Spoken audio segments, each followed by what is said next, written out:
What is up, everybody? Welcome to Speak Now Pro Wrestling. It's your girl, Denise Salcedo, and it is the late night, as we know. AEW Dynasty 2025 is officially in the books. For those of you wondering, where is Righteous Reg? He is on vacation, decided to run from the grind. Just kidding. He well deserved that vacation. But I am left here with the task of talking about the way that AEW Dynasty closed out today. Now, so far, I think this is going to be an interesting conversation because there's a lot to get into. First of all, the show itself, there was a lot of really good matches, but we got to kick things off with the way the show ended. So here's the thing. Swerve Strickland, Jon Moxley, main event, AEW World Championship on the line. Now, for weeks on end, me and Reg have been talking about this story. We've been discussing it every single week. And for the longest time, I have felt that they're going to do Jon Moxley, Will Ospreay at All In. Now, that's not my choice, but that's just the writing on the wall that I am seeing. A lot of people have not been feeling the Death Rider storyline. They haven't been feeling Jon Moxley as champion. Tony Khan was even asked about how fans have felt about it on a media call, to which that Tony Khan, and I'm paraphrasing, kind of spoke about basically, the numbers being fine on their end and all of that. So it seems to me, based off of that and based off of everything that we've just been seeing, that they are dead set on keeping Jon Moxley as AEW World Champion. We all know that the Owen is taking place. So depending on, whoever wins that, I'm assuming it's going to be Will. It's going to go on to face Jon Moxley, right? And so now there was a lot of people that were hoping that it would be Swerve Strickland.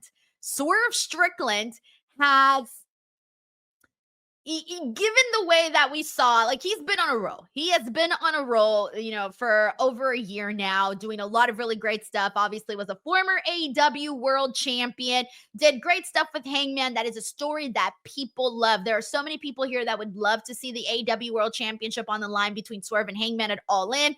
Clearly, that's not what's in the books, but people have been loving Swerve and Hangman for the longest time. Swerve and Ricochet also did really great. The way that we closed out Revolution with Swerve Strickland being on the top of the area where they have the fans and whatnot, and kind of being there like Spider-Man and taking out Jon Moxley. The way that the show ended at Revolution got a lot of people thinking, oh my God, maybe Swerve Strickland is going to defeat Jon Moxley. This is going to happen. But again, it just didn't feel like AEW was set on the idea of having Swerve get the title back once again. Now, and then not to mention that last time we were here talking about Revolution, Jon Moxley's main event match was rated like 3 stars, not 3 stars, rated like 3 point something on Cage Match, right? Out of 10. So that should tell you everything. All right, so fast forward to last week's Dynamite. On Dynamite, we saw all of these signs maybe indicating that Swerve Strickland might actually win. We thought, okay, Swerve Strickland not only had his friend Willow Nightingale was taken out by Jon Moxley, and she couldn't even move. She was taken out. We didn't see her tonight. She was hurt by Jon Moxley. So I had even said to Reg on Wednesday's show, dude, Swerve needs to get revenge for Willow. Like, that's his friend. He needs to, get revenge for her. And then even afterwards, when they attacked Swerve Strickland at the end of Wednesday's Dynamite, I'm like, okay, like, clearly there was all of these signs saying, hey, they've done all of these things to set up a possible Swerve victory. But in the end, it did not come to fruition here on tonight's show. And instead, what we saw was this, to me, I'm just going to be honest, Jon Moxley versus Swerve Strickland, I have seen at least 30 better Swerve Strickland matches. I did not think that Jon Moxley versus Swerve was the match that I had anticipated. Like, even if I thought, okay, you know what, maybe the shenanigans are going to be like going to take us away from the match. But I thought, you know what, they might still have a good match. Like, I really was thinking they would have a good match. I thought it was too much of Jon Moxley on offense. Like, it was pretty much Jon Moxley attacking the whole way through. I thought the best part of the match was whenever we finally started to see Swerve Strickland, pick up the pace a little bit, get some moments in there, but it was very, very rare and moments were far few in between. Then there was a really cool stomp off of the ladder. I thought that was really cool. And there were some moments where I'm like, all right, this is going to start to pick up, but I did not think it hit the level to which some of the past matches that we've seen Swerve in. So with that being said, I started to think like, all right, at some point, Swerve is going to have to get this moment where it's going to build up to feel like he might actually win.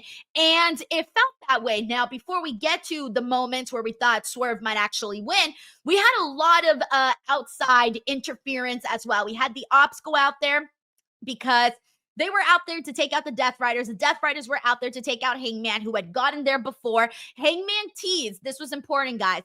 He teased a buckshot lariat, but we didn't know if Hangman was going to try to attempt the buckshot lariat on Jon Moxley or Swerve Strickland because he was literally right in between both of them. So we don't know who that was aimed at. I have the feeling, mind you, Hangman said, I think it was supposed to be for Swerve because Hangman did tell Swerve, hey, man, I don't want you to win the AEW World Championship. He literally said that in that backstage segment, even though in that backstage segment, we did see Swerve own up to the fact that he made some mistakes in his past, right? So kind of giving people the hopes that Hangman and Swerve might end up becoming friends. Now, I do think they will. I do think that Swerve and Hangman are going to end up teaming up to go up against the Death Riders. It feels like that's the direction they're headed in. But Hangman ended up getting attacked by the Death Riders, by Moxley. He eventually attacks Moxley, hits him with the Deadeye. And so, but I think he hit Moxley with the Deadeye, not to help out Swerve, but because the Death Riders and Moxley had attacked Hangman Page. So I think in that moment, when Hangman came in with the buckshot lariat, I think he was attempting to go after Swerve. But after all of the shit that the Death Riders did, it feels like it may have changed Hangman's mind, right?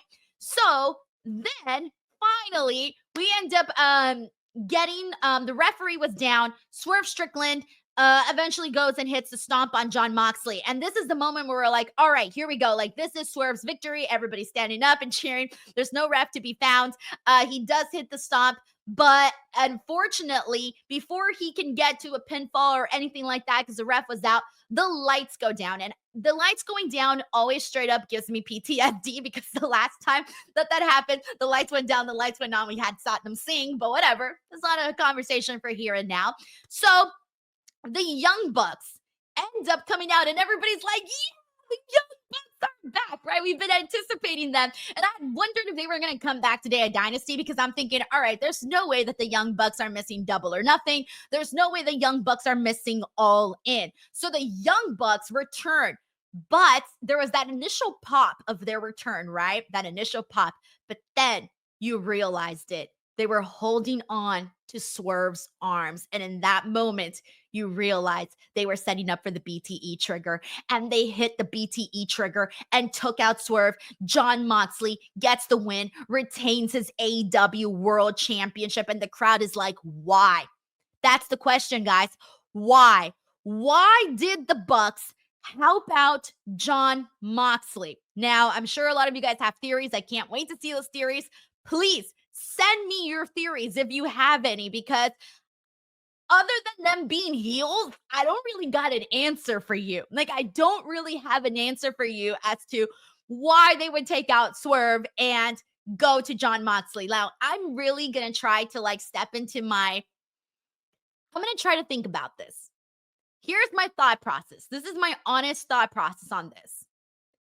I think that the Young Bucks were brought out in this specific moment to generate a pop for people to be excited about the Bucks being there and to take away a little less of the heat from Jon Moxley retaining. I think that Jon Moxley, of course, was always the plan to retain, but I think the Young Bucks were added to this to maybe lessen the blow for people, because I think they wanted the fans to be like, yeah, the Young Bucks are here. Oh shit, Jon Moxley won, but you know what? The Young Bucks are here. So I think that's why AEW specifically had the Young Bucks come out in this spot right here, was I think to lessen the blow, or try to lessen the blow of Jon Moxley defeating Swerve Strickland. So here's the thing though. Did it lessen the blow?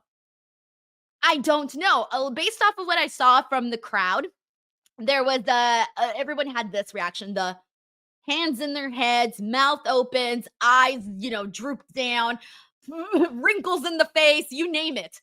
That was the reaction that I saw from the crowd. There was, I think, a mixture of like, I'm excited for the Young Bucks because they're here. I'm confused as to why they helped them out. Shit, Swerve Strickland lost. Shit, Jon Moxley's still champion. I think people were registering all of those things all into one. So that's where we're at, okay? That is where we're at this moment. Swerve did not win. Jon Moxley did. I'm hoping I'm thinking they're going to do Jon Moxley. I'm thinking they're going to do Hangman Page, Swerve Strickland versus Jon Moxley and Claudio Castagnoli. And I'm thinking that, oh wait, I'm sorry. I'm going to have to take that back. I think they're going to do the Young Bucks and Hangman.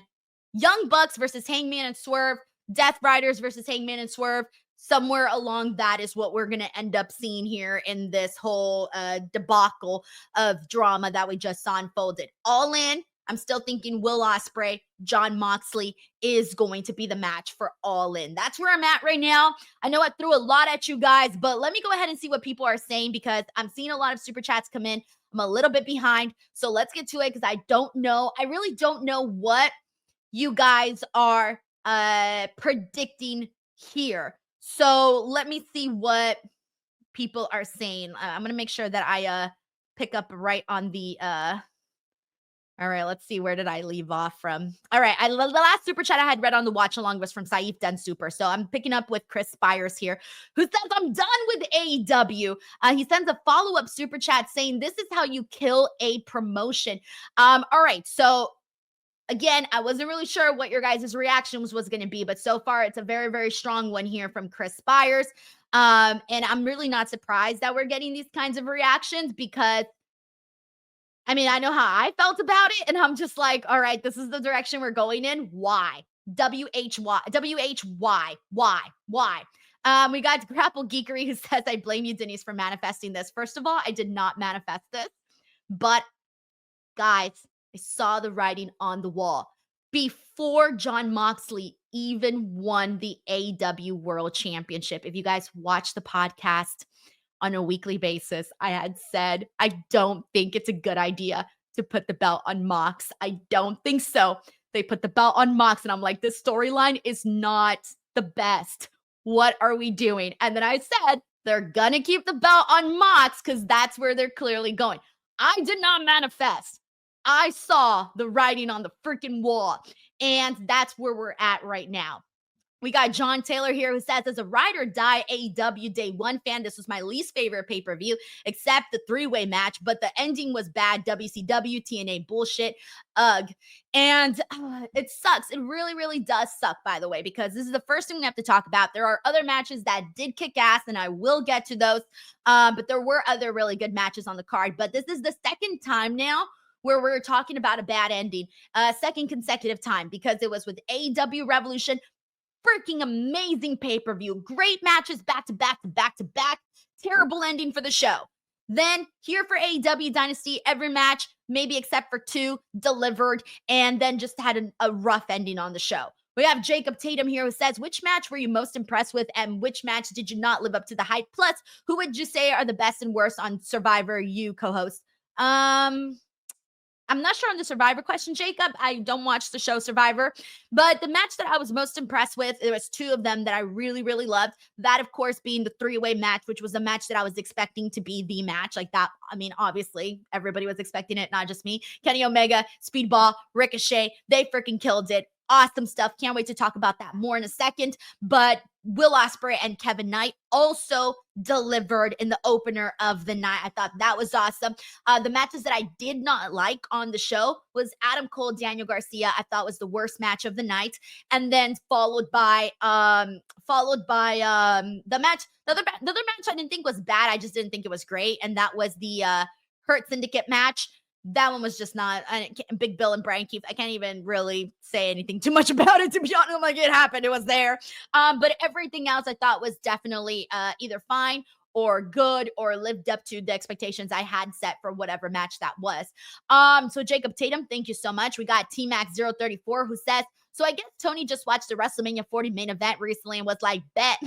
They even added the turn the lights off spot, shaking my head, terrible finish. You know, when you get the lights off spot, it usually feels a little bit, I don't know how to explain it, but I feel like every time there's a light spot, that's when you know. I mean, you're in shenanigans city, and it was shenanigans cities by the end of it. Jacob Tatum says Jon Moxley pay-per-view always ends in chaos, frustrating. We got John Taylor here who says about 4 hours and 23-ish minutes into the watch along, you can see Denise questioning her life choices and probably cursing Reg in Spanish. By the way, I was going to play a prank on Reg, but I think at this point, I think the moment's passed.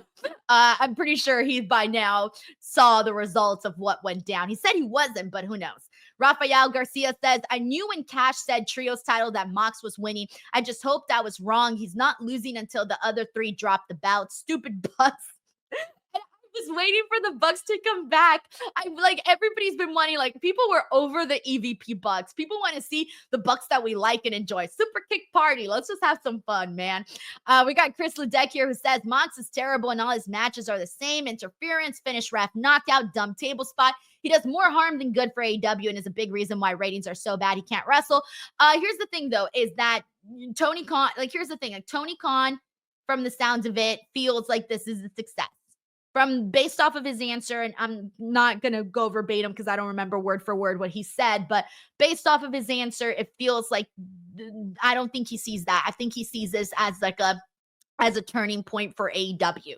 So I think this is one where maybe there's a little bit of a disconnection between what the fans want and what we're getting. I feel like there's a disconnection there. But hopefully, here's the thing, guys. Once we get to All In, I think once we get to All In, we'll be out of the woods, all right? I'm manifesting, not just predicting. I am manifesting. Me, I'm putting my hands up in the air. Everybody put your hands up in the air. Women like you just don't care. All right, no, seriously. Put your hands down for the freaking air and manifest. Will Ospreay takes that AEW World Championship, and we get back to what I think the fans want to see, which is Will Ospreay as a champion having freaking banger match after banger match after banger match. That's where I'm at. That's what I'm manifesting. That by the time we get to All In, we see Will Ospreay get his crowning moment and we see a new AEW World Champion. Ryan Adams says that finish was funnier than Jericho match. LOL, that was WrestleMania 39 finish. Matt and Nick playing the role of Solo. Oh, man. We got Jacob Tatum here who says thoughts on FTR turning heel plus Edge's future. All right. So let me get to that because that is another big thing that happened on the show. Here's the thing. I actually really liked that match. Can I tell you? I had a good time with that. And I wasn't expecting to enjoy this 3-on-3. And maybe I was being a little hard. I think I just don't like the Death Riders. But I mean, I like Claudio. I like Pac. I don't like Wheeler Yuta. I'm sorry, Wheeler Yuta. Wheeler Yuta is the biggest heel to me. I hate the hair. I hate the beard. He's gotten under my skin. I learned today, I didn't even realize he was from Philadelphia, but he was in his hometown and people were like, nah, we don't want Wheeler Yuta. People were booing, F you, Wheeler Yuta, all of that. Anytime this man did anything. So I'm not alone on this one. But we against rated FTR. So they did a great match here. I actually had fun with this. I thought this was very, very fun. But what happened afterwards, though, well, first of all, I should say that Wheeler Yuta got the win for his team, by the way, and it's so funny because usually when you get like these hometown victories, you're kind of hoping it's for the hometown hero. But this time we got the victory for the hometown heel. And so Wheeler Yuta gets the win for his team. And then after this, we just see A-Rated FTR are standing there and they're clearly upset. And then Dax just goes in and hits freaking Adam Copeland. And so we already knew, like, okay, hey, they're going to break up. They're going to tell the story. We're seeing them break up, Rated FTR. We're seeing Christian and the patriarchy come apart. So I think the writing on the wall here is Edge and Christian reuniting at some point, but the two things that they were with have to end first. And so I think people were expecting it. I wasn't expecting it right then and there, so I guess that's good. But I love the way they did this because Dax does it first, and then he gives the chair to Cash Wheeler and wants him to do the concerto. But Cash Wheeler does, like, he kind of doesn't want to, but then they end up taking him out with a big rig. And so he, they both obviously turn on Adam Copeland, and then eventually, he's down and out, and they mock him. They stretcher out Adam Copeland. They eventually do end up hitting him with the concerto, and so Adam Copeland's down and out and taken out. So, I mean, I thought that the turn was done very, very well, with a good match, good post angle. I think that this is exactly what we needed to make FTR feel a little bit different, because I think we've been seeing sort of the same version of FTR now for a good amount of time. So now this kind of felt like, okay, you know what? We're headed in a more exciting direction. So I did really like what they did there with Rated FTR. Jacob Tatum, thank you so much. We got Grapple Geekery in regards to the main event, Seth. That was some WWE levels of not giving the fans what they want. TK, more like TKM. That was a Timu Bloodline Screwjob match ending. And for those of you wondering why, it feels like a lot of people are comparing this to WWE and that kind of stuff because of all of the interferences, the lights going down. It was very, very much more of it didn't feel like AEW. It didn't feel like AEW. We got Hassan Batla, who said, so Swerve and Hangman versus the Young Bucks tag team match at Double or Nothing. That's probably what I'm anticipating, Hassan.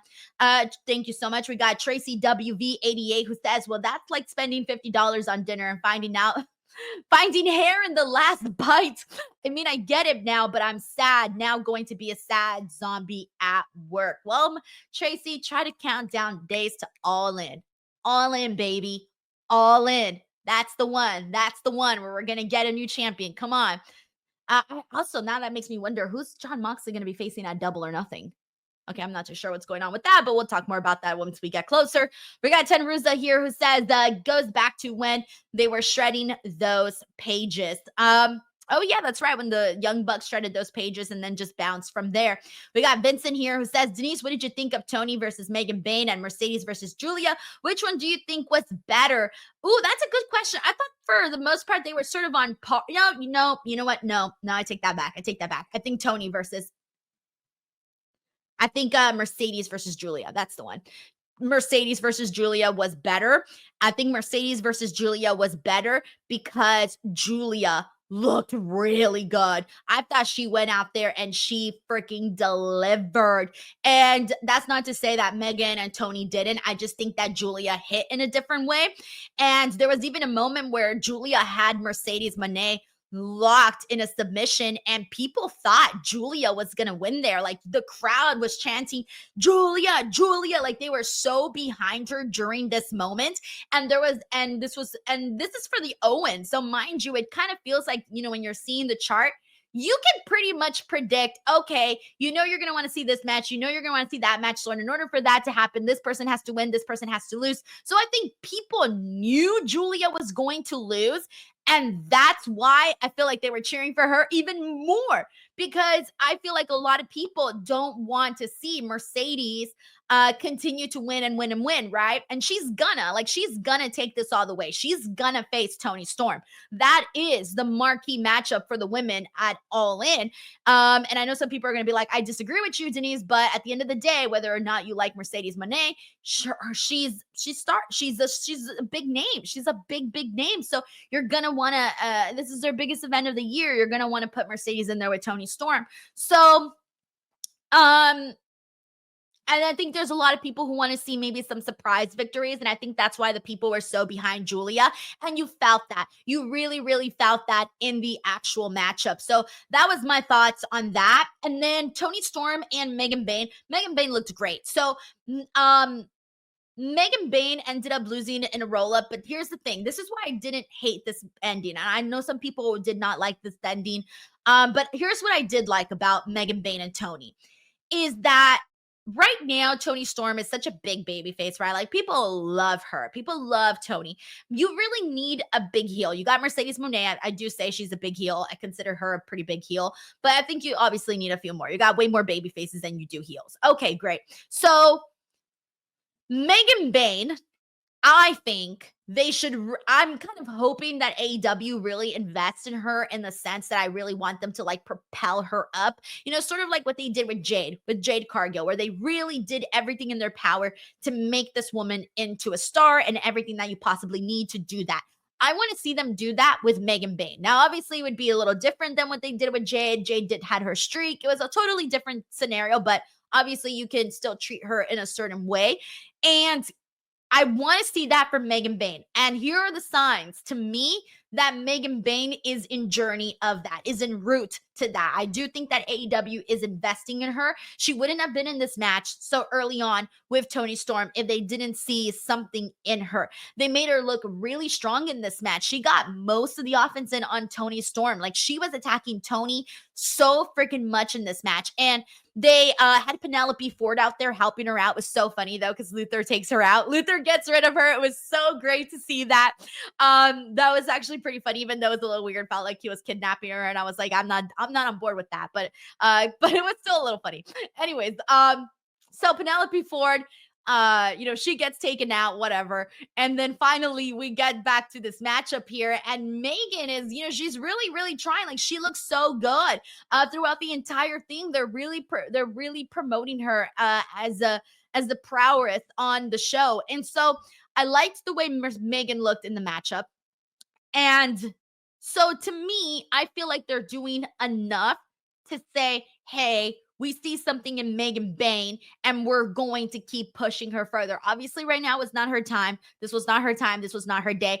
Also, with the way that the match ended, it made me feel like Toni Storm just got by. Like she just did it. She just made it. She just escaped. Like they said on commentary, this gigantic woman, which by the way, I do not love calling her a gigantic woman, but whatever. So they, Toni Storm, like her facial reactions, everything was just, oh my God, I barely made it by the skin of my teeth. And so that to me put over Megan Bayne even more. So that's where I'm at with this. I'm liking what they're doing with Megan. I'm liking what they're doing with Toni.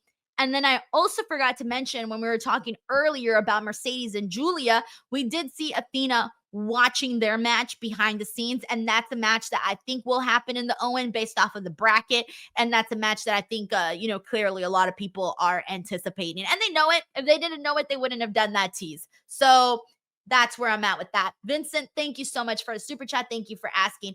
We got Gerard Clark here who says, why is TK insisting to keep the title on Jon Moxley? Is he aware that the Death Rider storyline is pathetic and he has run its course? This was kind of a little bit what I mentioned earlier, where I think there's a big disconnection between what TK might be seeing the storyline as and what the fans may be seeing the storyline as. Again, I wish I had the quote directly in front of me about how Tony Khan answered that Jon Moxley question at the media call that they did, but based off of his wording, it makes me feel like he does not see it in the way that a lot of the fans see it. I think he sees it differently. But thank you so much for sending in this super chat. All right, with that being said, we got so much other stuff to get into here on this show. And I'm going to kind of rewind a little bit and start from the top because I pretty much covered a lot of the big stuff already. But I want to get into, let me see, where am I at here? Sorry. All right, here we go. Will Ospreay and Kevin Knight. I'm going to be real with you. I wasn't so sure what we were going to get out of this match. I'm not as familiar with Kevin Knight as many of you probably are, so I really wasn't sure what we were going to get out of this matchup. I mean, it's Will Ospreay, though. Let's be real. So I'm like, I know it's not going to be bad because Will Ospreay's in this match. Like, it ain't going to be bad, you guys. Will Ospreay can have a great freaking match with me, you, and the neighbor, all right? Like, that's just what Will Ospreay does. But Kevin Knight, I need to take a second and give this man flowers, give this man kudos. Following this match, I now want to see more of Kevin Knight than I did before, clearly, because I didn't really know too much about him. Kevin Knight did so good in this match. My favorite thing was that Will Ospreay attempted multiple style clashes, and he wasn't able to get them because Kevin Knight found ways to counter those styles clashes. And so the fact that he did so in such a creative way, oh my God, that's what I think made the match. Those are my favorite moments of the matchup. This was my second favorite match of the night. First was, of course, the triple threat. Second was this one. Third was actually the 6-man. Those are my favorite matches of tonight. And so, yeah, Will Ospreay, Kevin Knight, they freaking killed it. Will Ospreay advances in the Owen, and that's what was predicted. And Kevin Knight looked really freaking good. And I hope that we do get to see more of Kevin Knight in these. I think he has a good look. He's a good wrestler. I think you have a potential big star there in Kevin Knight. So I'm looking forward to continuing to see him grow on the show. That was a win for him for sure, and a win for the fans because it was a good opener. All right, with that being said, we had the Hurt Syndicate to defeat Big Bill and Brian Keith. I think the reason I wasn't in love with this match, and the reason I wasn't in love with this match was that the Hurt Syndicate, you know, they come out, they look buff, they're mean, right? They got this theme song, hey, we hurt people. Most of this match was Big Bill hurting them. And I'm like, I feel like I saw way too much of Big Bill. I don't mean no shame to Big Bill. I like Big Bill, but I wanted to see more dominance from the Hurt Syndicate in this. And they kind of set it up in a way so that obviously MJF could come in, sucker punch Big Bill. And so he ends up helping out the Hurt Syndicate. That's the moment that the Hurt Syndicate used to get the match back on in their favor, is with the help of MJF, because MJF is clearly trying to, link up with the Hurt Syndicate, and Bobby Lashley has not been on board with any of this. And so now we're in a world where this is what we saw. And so that's the only reason I didn't love this match. I would have loved to see more from the Hurt Syndicate. It felt more like it felt more of a TV match than it did a pay-per-view match. So that's why I wasn't too in love with it. But I get the story. I get what they were trying to do. So it was fine on that end. All right. I already spoke about Mercedes Moné. Oh, yeah. In regards to the Death Riders, did I speak about this match already? I feel like I did. But either way, the thing I liked. Oh, wait. Yeah, I did actually. Never mind. I did earlier. I said I like this match, and then we also talked about the turn afterwards with AEW FTR. Yeah, I already spoke about that. All right, spoke about Toni and Megan Bayne already. Okay, next up we got Bandido and Chris Jericho. If you were on my watch along, you know how I felt about this. I went into this, it's a title versus mask match, right? And I'm thinking they're not gonna take the mask off of Bandido. Like, that would be so freaking stupid. No, like, that's not gonna happen. This is gonna be Chris Jericho losing his title, and that's what it's gonna be, right? And the best part of this match was when Bandido did that vertical suplex spot where he has him hold for, I think people said he got to like a minute. He was shaking, like he did not drop Chris Jericho until he could not hold on to him any freaking more. That was phenomenal. That was great. And so we saw that was the best part of the matchup, but we ended up seeing Chris Jericho cheat and hit Bandido with the bat. And that's how Chris Jericho wins this match. And I'm thinking, oh my God, what? Like, they really had Chris Jericho defeat Bandido like this? And because there have been so many matches where people cheat and the referees don't they don't come back out and say, hey, this happened. Like, it has happened before in the past, but not so much that it happens very often. So I was thinking, like, that's it. This is the outcome. We're gonna have to see Bandido lose this match. I was so upset by this. I left the room. I'm like, what the F? I'm like cursing in the hallway thinking, what did we just see? How could they do that to Bandido? Right. I was so mad. And then I came back. And when I came back, I saw that Aubrey was out there and they were doing the whole, her telling the referees. And I thought, oh my God, thank God. Like, they're going to, do the whole, hey, he cheated type of thing. And I was so glad. Congratulations to AEW. They got me on that one. I bit so hard on that. I was so mad about Bandido losing his match. I was pissed. The fact that they fixed it and Bandido was able to win this matchup. Oh my God. I was ready to like walk out and end my stream right there. So I was so glad when Bandido got his win, but congratulations to AEW. They freaking got me on that one. They freaking got me so good. I will never forgive them for that. But anyways, now I'm really thankful because I just wanted Bandido to win. Alrighty, with that being said, we had Adam Cole and Daniel Garcia. This was, I think, the worst match of the night. It wasn't a good match. The crowd was completely dead. People didn't care about Adam Cole or Daniel Garcia in this. It was it's just that's where we're at. People don't really remember too much of Daniel Garcia's reign as TNT champion. I've forgotten a couple of times he's TNT champion. Adam Cole just hasn't had a super memorable feud so far, in my opinion. Maybe you consider the MJF one memorable. Sure, you can argue that. I wasn't feeling this match to begin with, but I was hoping they would win me over with the wrestling. And I thought, okay, if they win me over with the wrestling, then we're good, right? We're good. But I don't think we got there. I thought that the match was just not well done. And so I wasn't really a big fan of this one. Adam Cole gets the win. Cool. He's TNT champion. I really hope that it's short-lived because I feel like there's 50 other guys on the roster that are just working at a different rate, working at a different level, and bringing something better to the table right now. And so I do want to see this be a short-lived run, unless Adam Cole goes on a tear. If Adam Cole goes on a tear, by all means, I freaking welcome that. Please go on a tear. But right now, I'm just not feeling it based off of what we saw here tonight in this match with Daniel Garcia. Now, the last match that I need to talk about, polar opposite match of the night.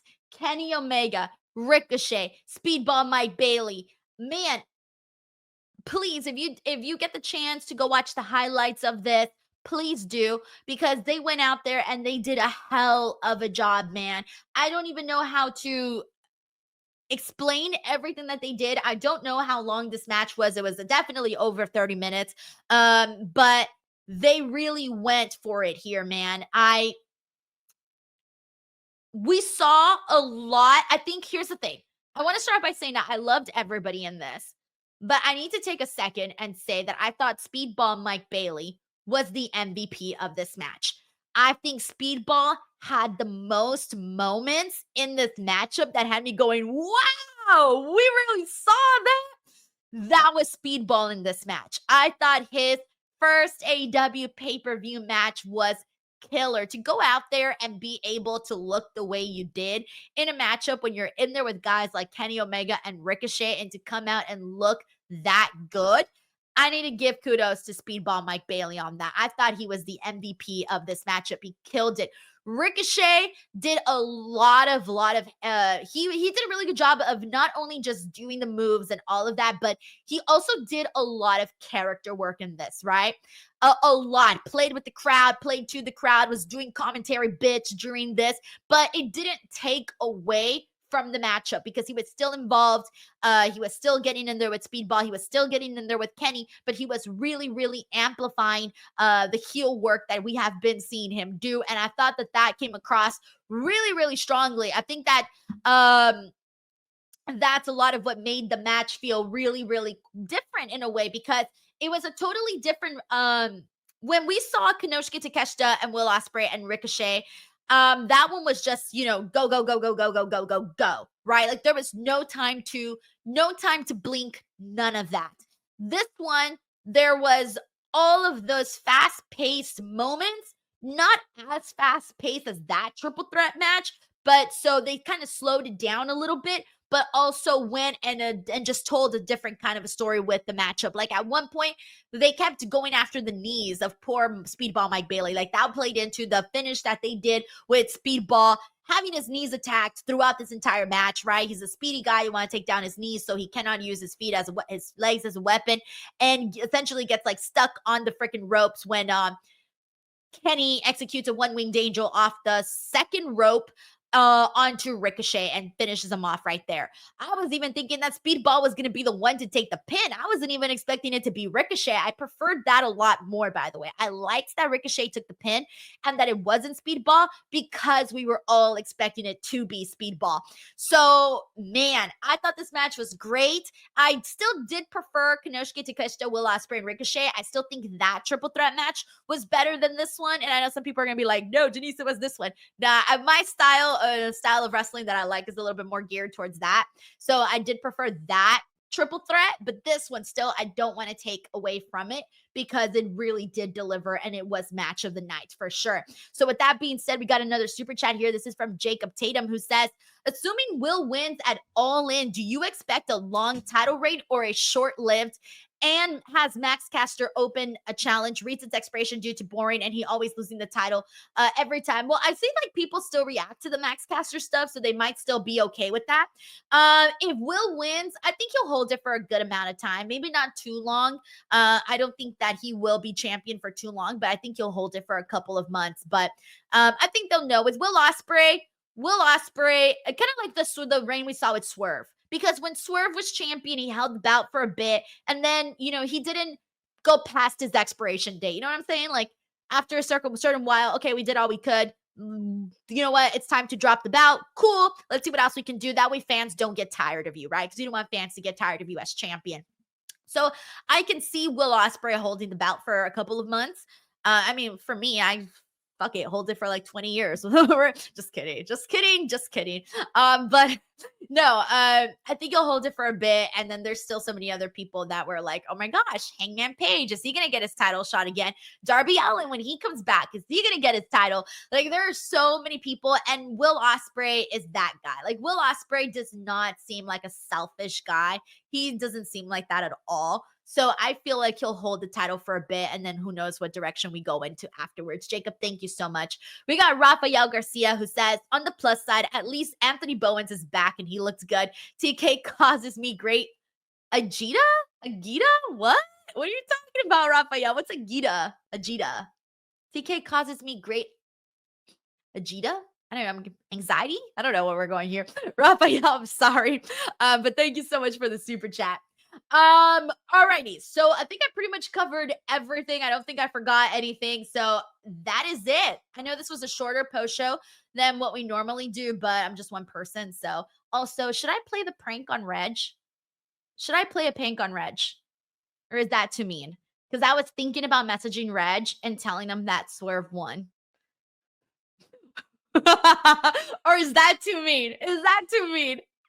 It's probably too mean, isn't it? Oh, okay. Thank you. So, Agita, big stress, Rafael. Okay. Thank you for letting me know that. I've never heard that before. So, thank you for letting me know. Everyone's like, dude, I won't torture poor Reg. Plus, I don't think he'll even be on. You know what? Fuck it. I'm going to do it. Hold on. I'm going to play a prank on Reg. I'm going to text him. Dude, Swerve. This is so mean. Swerve won. I couldn't believe it. All right. I don't think he probably already saw the results. I don't know if he saw the results already. I don't even know if he's going to see this text or what, but I did said, dude, Swerve won. I couldn't believe it. So proof that I sent the text message right here. All right, we'll see if he gets back. I will let you guys know. If he does, I will share that. If he does get back to me. So mean. Alrighty, everyone. Well, there you have it. That was the show for today. Please, just in case you don't know, I do post daily content here. So check up on the channel every day. There's daily videos going up. Make sure to click that subscribe button. And thank you guys so much for watching. I will catch you guys on the next one. Have a great weekend, everybody, or a great week. Bye.